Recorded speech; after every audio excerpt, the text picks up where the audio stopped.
বিএনপির মহাসচিব মিস্টার মির্জা ফখরুল ইসলাম আলমগীরের একটা কথা নিয়ে আজ আমি আলোচনাটা করব। আমি বহুবার এই অনুষ্ঠানে আপনাদেরকে বলেছি যে বাংলাদেশের যে কজন রাজনীতিবিদকে আমার খুব পছন্দ হয়, যাদের কথাবার্তায় আমি এক ধরনের পরিমিতি বোধ দেখতে পাই, তাদের মধ্যে যদি তালিকা করি সেই তালিকার শীর্ষে মির্জা ফখরুল ইসলাম আলমগীর ছিলেন। আমি প্রথম হোঁচট খাই যখন উনি ডক্টর মোহাম্মদ ইউনূসের সঙ্গে জাতিসংঘে যে 6 জন রাজনৈতিক নেতা গেলেন তাদের মধ্যে উনিও যেতে রাজি হলেন। এটা দেখে আমি সবচেয়ে হতাশ হয়েছিলাম এবং অবাকও হয়েছিলাম। বিএনপি এখানে কেন যাবে, এটা ছিল আমার প্রশ্ন। এবং তারও চেয়ে বড় প্রশ্ন ছিল, যদি বিএনপি যেতেই হয় খোদ মহাসচিব মির্জা ফখরুল ইসলাম আলমগীরকে যেতে হবে কেন? যাই হোক, সেটা অন্য প্রসঙ্গ। ওই প্রসঙ্গের মধ্যে শেষ হয়ে গেছে। নানা আলোচনা হয়েছে, সমালোচনা হয়েছে। কেউ প্রশংসা করেছেন এমন আমি এখনও শুনিনি। সমালোচনায় আমি বেশি শুনেছি এবং খোদ বিএনপির অনেক নেতার সঙ্গে এই নিয়ে আমার কথা হয়েছে। খুব একটা হ্যাপি কাউকে আমি দেখিনি। তারপর উনি গিয়েছেন, নিশ্চয়ই নিজস্ব বিবেচনার উপর নির্ভর করে উনি গিয়েছেন, অথবা এমনও হতে পারে ওনার দলীয় প্রধান ওনাকে যেতে ইনস্ট্রাকশন দিয়েছেন, সেটাও হতে পারে। আমি জানি না আসলে কি ঘটেছে, কিন্তু সাধারণ একজন মানুষ হিসাবে, দেশের একজন নাগরিক হিসাবে আমার একটা পছন্দ হয়নি। এরপর আর কি ঘটলো যে নিয়ে আজকে আলোচনা করতে হবে, সেটা হলো যে ওখানে যাওয়ার পর ওনারা কী করেছেন না করেছেন সব খোঁজখবর নিতেও চাইনি, দরকারও মনে করি নাই। কিন্তু শনিবার দিন মানে 27 তারিখে, গতকালকে আমাদের সময়, গতকালকে তাদের সময় আরও একটু আগে, নিউ ইয়র্কে এনআরবি কানেক্ট ডে নামে একটা অনুষ্ঠান হয়েছে। যারা নাকি বিদেশে আছেন আর কি, নন রেসিডেন্ট যারা আছেন, তাদের নিয়ে একটা অনুষ্ঠান হয়েছে। সেই অনুষ্ঠানে অনেকে বক্তব্য রেখেছেন। সেখানে প্রফেসর ইউনূস ছিলেন সেই অনুষ্ঠানের প্রধান অতিথি। উনি কথা বলেছেন। কেবলমাত্র রেজিস্টার্ড লোকরা ওখানে ঢুকতে পেরেছেন যতটুকু আমি জেনেছি। তার মধ্যে প্রফেসর ইউনূসের সঙ্গে বাংলাদেশ থেকে যে সমস্ত পলিটিশিয়ান গিয়েছেন তারাও সেখানে উপস্থিত ছিলেন। এবং সেখানে মির্জা ফখরুল ইসলাম আলমগীর কী বলেছেন সেই কথাটা নিয়ে আজকে আলোচনা। তিনি সেখানে বলেছেন যে অন্তর্বর্তীকালীন সরকারের যে উপদেষ্টা, প্রধান উপদেষ্টা ডক্টর মোহাম্মদ ইউনূস, তার বিভিন্ন উন্নয়নমূলক কার্যক্রমের উনি ওখানে ভূয়সী প্রশংসা করেছেন। প্রফেসর ইউনূস নানা ধরনের উন্নয়নমূলক কাজকর্ম করেছেন এবং সেগুলোর ব্যাপক প্রশংসা করেছেন মির্জা ফখরুল ইসলাম আলমগীর। আচ্ছা, ডক্টর ইউনূস গত 1 বছরে কী কী উন্নয়নমূলক কাজ করেছেন বলেন তো ভাই আপনি একটু। আমি একটু স্মরণ করার চেষ্টা করলাম উনি কী কী উন্নয়নমূলক কাজ করেছেন। উনি খুব গুরুত্বপূর্ণ কাজ কী করেছেন? গুরুত্বপূর্ণ কাজের মধ্যে হতে পারে যে ওনার গ্রামীণের জন্য আগাম কিছু কর অব্যাহতি নিয়েছেন। তারপরে গ্রামীণের জন্য উনি একটা ইউনিভার্সিটি নিয়েছেন, মেডিকেল কলেজ নিয়েছেন নাকি, এগুলি আরও করেছেন। গ্রামীণের জন্য আদম ব্যবসার লাইসেন্স নিয়েছেন। ওনার মামলাগুলিকে প্রত্যাহার করে নিয়েছেন। আওয়ামী লীগকে নিষিদ্ধ করে, আওয়ামী লীগের রাজনৈতিক কর্মকাণ্ড নিষিদ্ধ করেছেন। তারপরে আরও উন্নয়ন কী করলেন? আরও উন্নয়ন করেছেন, পোর্টটাকে লিজ দেওয়ার ব্যবস্থা করেছেন বিদেশি একটা সংস্থার কাছে উইদাউট এনি টেন্ডার, কোনো আন্তর্জাতিক প্রতিযোগিতা ছাড়াই ওনার পছন্দ অনুযায়ী একটা প্রতিষ্ঠানকে লিজ দেওয়ার চেষ্টা করেছেন। উন্নয়ন আরও করেছেন, ইলন মাস্কের প্রতিষ্ঠানকে এখানে এনে তার ইন্টারনেটের ব্যবস্থা করেছেন, যেটা নাকি বাংলাদেশের অধিকাংশ গ্রাহকের মধ্যে হতাশা তৈরি করেছে। যাই হোক, সেটাও একটা উন্নয়ন ধরে নিচ্ছি। আর কি উন্নয়ন করেছেন উনি? সংস্কার নামে একটা ভজগোটো পাকিয়েছেন। উন্নয়নটা কোথায়? দেশের বেকারত্ব বেড়েছে। এইগুলোর ডক্টর ইউনূসের এই সমস্ত কর্মকাণ্ডের ভূয়সী প্রশংসা করেছেন আমাদের মির্জা ফখরুল সাহেব। এবং তিনি আরও বলেছেন, আমি তার কথা একটু আপনাদেরকে পড়ে শোনাই। তিনি বলেছেন, গণতান্ত্রিক, সমৃদ্ধ এবং দুর্নীতিমুক্ত দেশ গঠন করার যে স্বপ্ন ছিল শহীদ প্রেসিডেন্ট জিয়াউর রহমানের, তার সমস্ত কথাগুলো প্রফেসর ইউনূসের কথায় বের হয়ে আসছিল, এটা উনি বলেছেন। এবং উনি আরও বলেছেন, প্রফেসর ইউনূস যখন কথা বলছিলেন আমার বারবার মনে হচ্ছিল যে আমি এদেশের স্বাধীনতার ঘোষক শহীদ প্রেসিডেন্ট জিয়াউর রহমানের কণ্ঠ শুনছি। মানে জিয়াউর রহমান যে কথাগুলি বলতেন সেই কথাগুলি যেন ওনার মুখ দিয়ে উচ্চারিত হচ্ছে। উনি যখন কথা বলছিলেন ওনার কাছে মনে হচ্ছে আরে এটা তো জিয়াই কথা বলছেন। এবং উনি আরেকটা কথা বলি, ওনার উচ্চারিত বাক্য, উনি বলেছেন ডক্টর ইউনূস দূরদৃষ্টি সম্পন্ন, দুনিয়া জোড়া তার সুনাম, তিনি দেশকে একটি কাঙ্ক্ষিত মানে দেখতে চান। এটি শহীদ প্রেসিডেন্ট জিয়াউর রহমানেরও চাওয়া ছিল। আমি ডক্টর ইউনূসের মাঝে আমাদের দলের প্রতিষ্ঠাতা শহীদ প্রেসিডেন্ট জিয়াউর রহমানের প্রতিচ্ছবি দেখতে পাই।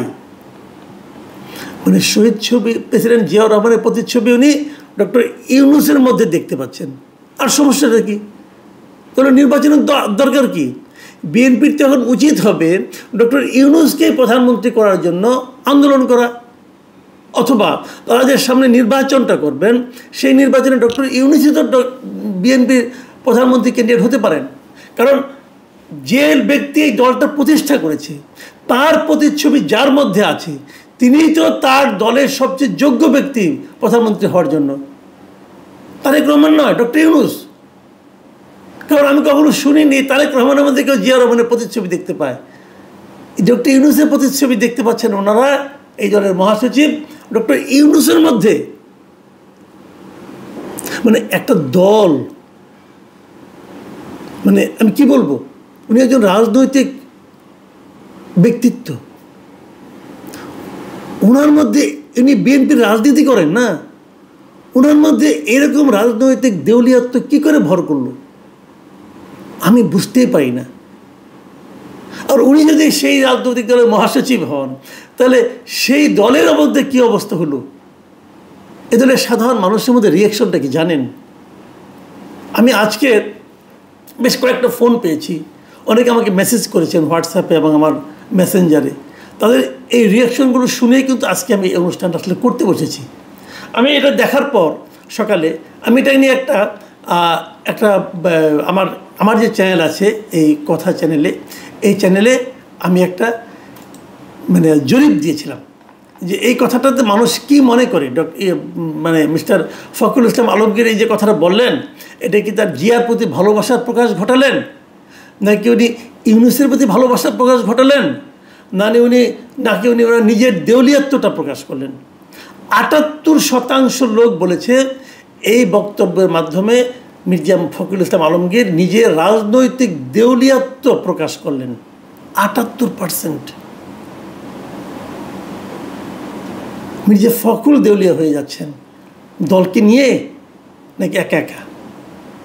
দেখুন এখানে প্রচুর কমেন্ট পড়েছে, এবং যে সমস্ত কমেন্ট আমি এখানে দেখেছি তার সঙ্গে যদি আমাকে যারা বিভিন্ন সময় ফোন করেছেন তাদের যে কমেন্টগুলো, আমি সব মিলিয়ে কিছু কমন কমেন্ট আপনাদেরকে আমি জানাতে চাই। যেমন কেউ লিখেছেন, দেখেন, ক্ষমতার লোভ মানুষকে কোথায় পৌঁছে দেয় তার প্রমাণ এই বক্তব্য, এটি দেউলিয়াত্বের বহিঃপ্রকাশ ছাড়া কিছু নয়।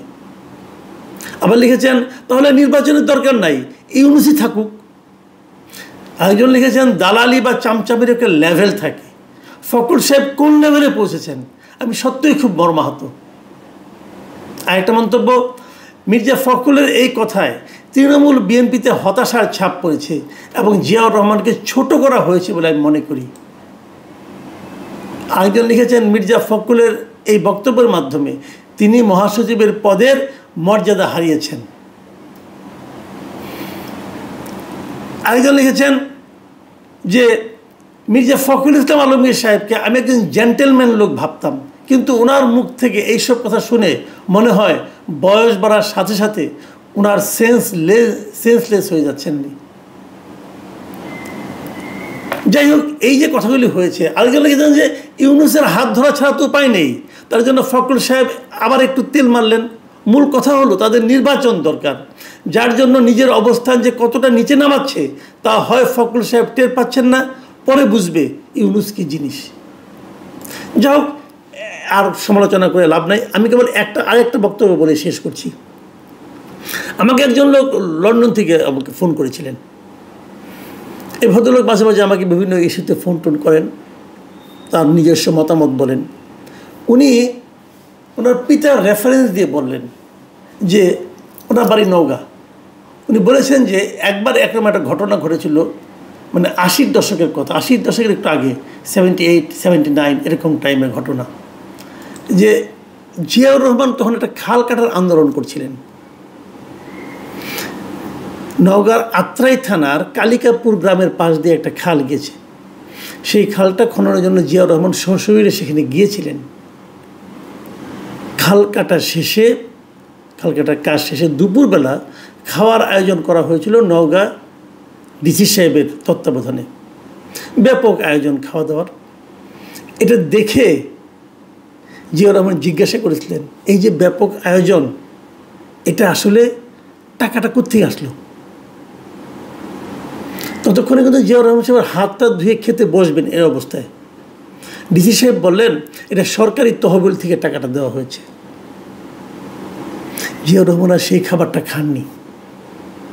উনি কেবল বলেছিলেন যে সরকারি ফান্ডের এভাবে অপচয় করবেন না। এটা হলো জিয়াউর রহমান। জিয়াউর রহমানের যারা প্রচণ্ড সমালোচক তারাও কিন্তু বলবেন জিয়াউর রহমানের সততা এই পর্যায়েই ছিল। আর তার সঙ্গে আমি তুলনা করছি সেই ব্যক্তির, যে ব্যক্তি 104 জনের বিশাল বহন নিয়ে জাতিসংঘে সাধারণ পরিষদে গিয়েছেন। এদের পেছনে কী পরিমাণ বিপুল ব্যয়, এই ব্যয় কোত্থেকে আসছে? সরকারি ফান্ড থেকে আসছে। জিয়াউর রহমান যেতেন, মির্জা ফখরুল, আপনি জিয়াউর রহমানের সঙ্গে মন্ত্রিসভায় হয়তোবা ছিলেন না, আমি জানি না, আমার মনে নেই। একটু খোঁজ দিয়ে দেখেন না পুরনো নথি ঘেটে। জিয়াউর রহমান যখন জাতিসংঘ সাধারণ পরিষদে যে কেউবার গিয়েছেন, কতজনের বহন নিয়ে গিয়েছিলেন? এবং জিয়ার সেই গমনগুলো কি বর্তমানে চেয়ে কম আলোচিত, কম ফলপ্রসূ হয়েছিল? আপনি কার সঙ্গে কার তুলনা করছেন?